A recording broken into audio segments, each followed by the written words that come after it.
Salut les amis, c'est Kickoff et aujourd'hui on va parler d'un dessin animé qui est Batman et Harley Quinn. Donc vous savez, je suis un fan des dessins animés de DC Comics parce que ça n'a rien à voir avec les films et c'est vachement mieux. Et donc du coup, et puis je suis fan de Harley Quinn, pour pas dire un petit peu love. Je pourrais être le Joker, attention. Donc voilà, j'adore tous les animés qui sortent parce que du coup ça n'a rien à voir avec les autres et souvent c'est des animés qui sont pas pour les jeunes, c'est pour les jeunes adultes on va dire et les adultes.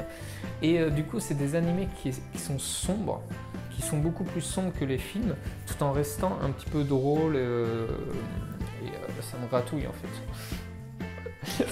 Le mec fait des vidéos et en fait il est tout le temps en train de se gratter là. Oh, je me gratouille, je me gratouille, je me gratouille, je me gratouille.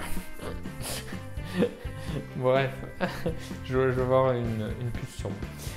Et du coup voilà, donc et les animés ils peuvent, voilà, ils partent en vrille quoi, par rapport aux histoires de base et tout.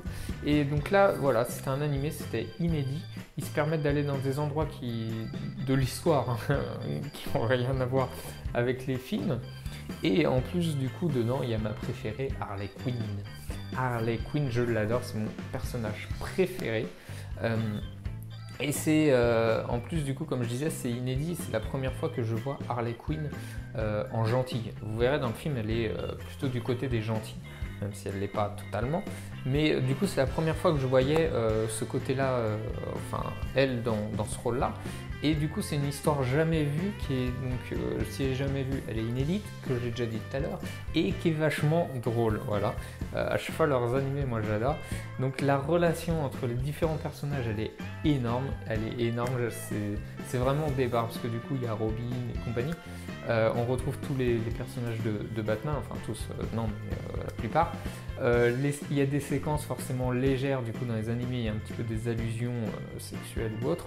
Et bon, ça va jamais dans le trash ou le porno, hein, je vous assure. Hein. Mais du coup, il y a des petites séquences légères comme ça et c'est trop drôle, c'est trop drôle. Par contre, la fin, elle part vraiment en couille. Alors là, tu t'attends pas du tout à ça, ça part en vrille à la fin.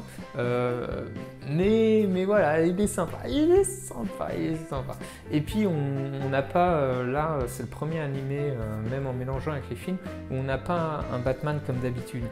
D'habitude, on le voit avec tous ses gadgets, ses combats, sa force. Et là, pas du tout, il est plus dans la subtilité, il est un peu plus affaibli, il est moins d'habitude, on le voit, le mec surpuissant et compagnie, et là, il est un peu moins. Et du coup, c'est intéressant, c'est intéressant. Et puis, Harley Quinn, et par contre, ils ont respecté son personnage avec ce côté psychopathe qui est complètement décalé. Et ça, j'adore. Et ça, j'adore. Voilà, c'est mon personnage préféré. Et du coup, j'ai beaucoup dit, hein, j'ai beaucoup dit de j'adore, j'aime et compagnie. Et du coup, je donne un 4. Un 4, un 4, un 4. Donc je vous conseille, donc c'est Batman et Harley Quinn. Du coup, vous avez les affiches et tout derrière, vous pouvez facilement le retrouver, le reconnaître, le acheter et le regarder. Donc dites-moi, vous en commentaire, donnez-moi votre note, votre avis et compagnie. N'hésitez pas à partager, vous abonner, tout ça. Et je vous dis à la prochaine fois pour un film ou animé, je sais pas, parce que je fais tout dans le désordre. Alors je vous dis à la prochaine fois les amis, bye bye.